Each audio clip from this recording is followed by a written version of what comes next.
কাঁচা আমের মোরব্বা বানিয়ে নিলাম খুব সহজেই। আর রেসিপিটা সম্পূর্ণ তেল ছাড়া বানিয়েছি। আর উপর থেকে ছড়িয়ে দিয়েছি একটু ভাজা মৌরি গুঁড়ো।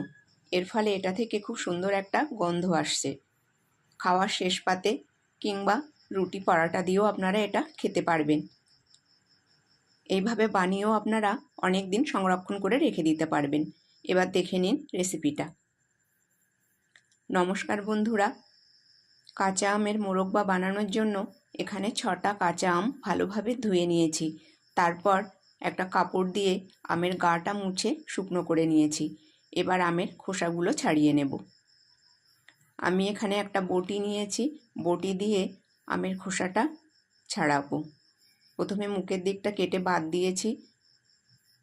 এবার আমের খোসাটা খুব বেশি পাতলাও না, আবার খুব বেশি মোটাও না, এরকম করে ছাড়িয়ে নেব। মোটামুটি সবুজ অংশটা চলে গেলেই হবে।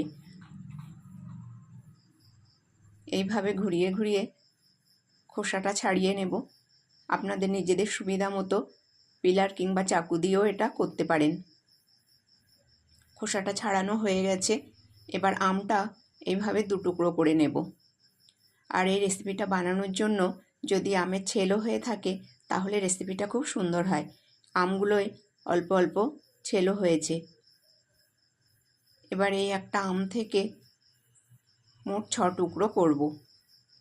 এইভাবে মোটা মোটা করে টুকরো করে নেব। দেখুন ঠিক এরকমই হবে। এইভাবে সব আমগুলো কেটে নেব।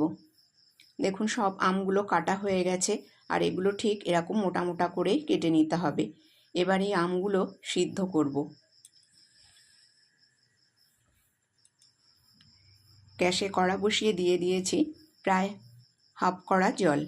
জলটা যখন এরকম ফুটে উঠবে তখন এর মধ্যে দিয়ে দিচ্ছি হাফ চা চামচ লবণ। এবার এর মধ্যে দিয়ে দেব কেটে রাখা আম।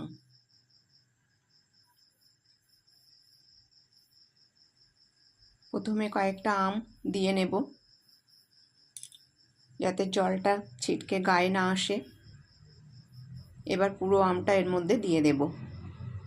দিয়ে জলটা ভালো করে একটু ফুটিয়ে নেব। যখন এটা ফুটে উঠবে তখন এর মধ্যে দিয়ে দিচ্ছি হাফ চা চামচ হলুদ গুঁড়ো।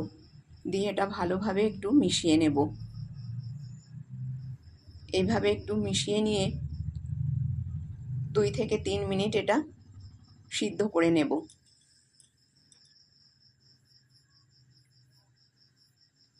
আমের কোয়ালিটির উপর নির্ভর করবে আমটা সিদ্ধ হতে কত দেরি লাগবে। এবার গ্যাসের ফ্লেমটা আমি বন্ধ করে দিলাম। দেখুন আমগুলো সিদ্ধ হয়ে গেছে। আমগুলো যেন একেবারে গলে না যায় সেরকম করে সিদ্ধ করে নিতে হবে। এবার আমগুলো সব নামিয়ে একটা থালায় পাতিয়ে নেব। আর এই আমের এই যে সিদ্ধ করা জল এটা ফেলে দেব। কড়াটা আবারও বসিয়ে দিয়েছি ধুয়ে। আর এর মধ্যে দিয়ে দিলাম 2 চামচ মৌরি। এই মৌরিটা হালকা করে ভেজে নেব। যে একটু চটপট করে উঠবে ঠিক সেরকম সময় এটা নামিয়ে নেব। নামিয়ে এটাকে হালকা হালকা দানা দানা ভাব রেখে গুঁড়ো করে রেখে দেব। দেখুন এবার এটা নামিয়ে নেব। কড়াটা আবারও বসিয়ে দিয়েছি মৌরিটা নামিয়ে। আর এখানে নিয়েছি আখের গুড়। এখানে 500 গ্রাম আখের গুড় নিয়েছি। এর থেকে আমি বেশ কিছুটা পরিমাপ এর মধ্যে দিয়ে দেব। আর আমটা একটু চেক করে নিতে হবে কতটা টক আছে। একটা আম তো এক রকম, সেই জন্য আন্দাজ মতন এখানে বেশ কিছুটা গুড় দিয়ে দিয়েছি। এবার গুড়টা ভালোভাবে গালিয়ে নেব। এইভাবে একটু নাড়িয়ে গুড়টা ভালো করে গালিয়ে নেব। যেহেতু আমি এখানে আখের গুড় ব্যবহার করেছি আর আখের গুড়ের একটা কীরকম তেল তেলে ভাব থাকে, তার জন্য এর মধ্যে আমি সামান্য একটু চিনি দিয়ে দেব।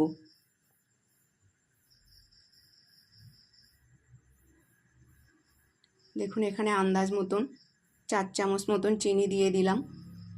দিয়ে এবার এই গুড় আর চিনি খুব ভালোভাবে মিশিয়ে একটু ফুটিয়ে নেব। এইভাবে এটা ঘুরতে থাকবো, যার ফলে এটা খুব সহজেই গলে যাবে। দেখুন বেশ কিছু সময় হয়ে গেছে আর এই গুড় চিনিটা ফুটে উঠেছে। ঠিক এরকম সময় দিয়ে দেব সিদ্ধ করে রাখা আম। 2-4টে করে দেব আর একটু এইভাবে নাড়িয়ে নেব যাতে একে অপরের সঙ্গে লেগে না যায়। দেখুন এইভাবে দেব আর একটু নাড়িয়ে দেব। এইভাবে পুরো আমটা দিয়ে দেব, দিয়ে বেশ কিছু সময় জাল করে নেব। দেখুন পুরো আমটা দেওয়া হয়ে গেছে। এবার গ্যাসের ফ্লেমটা একটু মিডিয়ামে রেখে এইভাবে হালকা করে নাড়িয়ে নাড়িয়ে আমগুলো এইভাবে উল্টে পাল্টে বেশ কিছু সময় জাল করে নেব। এটা স্লোতে দিয়ে একটু করতে হবে, গ্যাসের ফ্লেমটা একটু মিডিয়ামে দিয়ে করতে হবে, তাহলে এই যে গুড়ের মিষ্টিটা আমের মধ্যে যাবে। আর অবশ্যই একটু চেক করে নিতে হবে এর মিষ্টিটা কীরকম হয়েছে। বেশ কিছু সময় হয়ে গেছে, দেখুন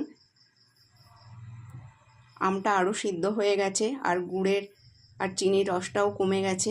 ঠিক এরকম সময় দিয়ে দিচ্ছি উপর থেকে মৌরি গুঁড়ো, অল্প অল্প করে দেব আর এটা এইভাবে মিশিয়ে নেব। হালকা হাতে মিশিয়ে নিতে হবে যাতে এই মোরব্বাগুলো ভেঙে না যায়। আমি এখানে লম্বা করে করেছি, আপনারা চাইলে অন্য কোনো রকম শেপ করে গোল গোল করেও করতে পারেন। এইভাবে হালকা করে মিশিয়ে নেব আর অল্প অল্প করে মৌরির গুঁড়োটা দিতে থাকবো। দেখুন এইভাবে অল্প অল্প করে দিতে হবে আর এটা মিশিয়ে নিতে হবে। এইভাবে দিয়ে এটা মিশিয়ে নেব। আবারও দিয়ে দিলাম। এইভাবে পুরোটা দিয়ে মিশিয়ে নেব আর উপর থেকে এইভাবে মৌরিটা ছড়িয়ে দিলে এটা খেতে আরও খুব সুন্দর লাগবে। এ থেকে একটা খুব সুন্দর গন্ধও আসবে। আপনারা যদি পছন্দ না করেন তাহলে মৌরিটা নাও দিতে পারেন। দেখুন এটা হয়ে গেছে আর এটা অনেকটাই ঠান্ডা হয়ে গেছে আর গুড় অনেকটাই শুকিয়ে গেছে। গুড় আর চিনির যে রসটা অনেকটা শুকিয়ে গেছে। এবার এটাকে একটা চওড়া থালায় পাতিয়ে ঠান্ডা করে নিতে পারেন, তারপর কোনো জারের মধ্যে রেখে দিতে পারেন। বন্ধুরা, আমার আজকের এই রেসিপিটা যদি আপনাদের ভালো লেগে থাকে তাহলে লাইক, শেয়ার এবং চ্যানেলটাকে সাবস্ক্রাইব করে পাশে থাকবেন। ভিডিওটা দেখবার জন্য ধন্যবাদ।